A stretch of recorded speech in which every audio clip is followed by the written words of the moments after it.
must demand real, tangible changes to ensure that no more lives are lost in the name of profit. A small group of workers' rights advocates here at Oakridge and 41st Station in Vancouver are demanding more accountability from construction companies like the ones operating here at this site where a woman was killed by a falling load from a crane in Vancouver last month.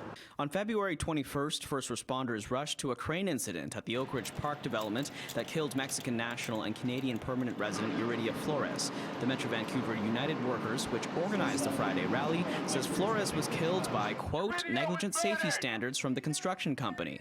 I would like to see for this particular issue, prosecution of Ellis Don and West Bank for the murder of Yuridia Flores, an industrial union, construction-wide industrial union for all construction workers, and increased safety, focusing on harsher penalties for companies and not pushing safety on the matter of individual workers. After the fatal crane incident, WorkSafe BC put stop work orders on the worksite and the crane. The victim was identified online on a GoFundMe page as a mother and loving wife. One crane operator says he used to work with her. Just knowing who it was, it broke my heart because, you know, everybody deserves to go home to the family at the end of the day. I know a lot of the guys up there, and I know how they're feeling because they're all devastated about it. And same with me, I've worked with her for years, and it was devastating.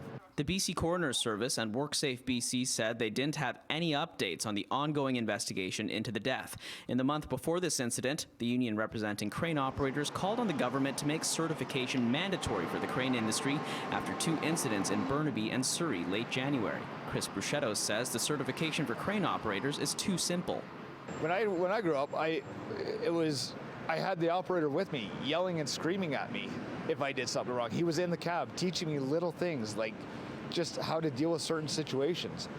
Nowadays, I just see it, you go on a computer, you get a ticket if you pass your 23-question ticket on a computer, and 2 days later you're up running a crane.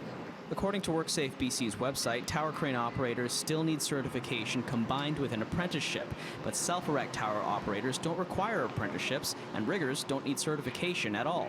In Vancouver, Kier Junos, City News.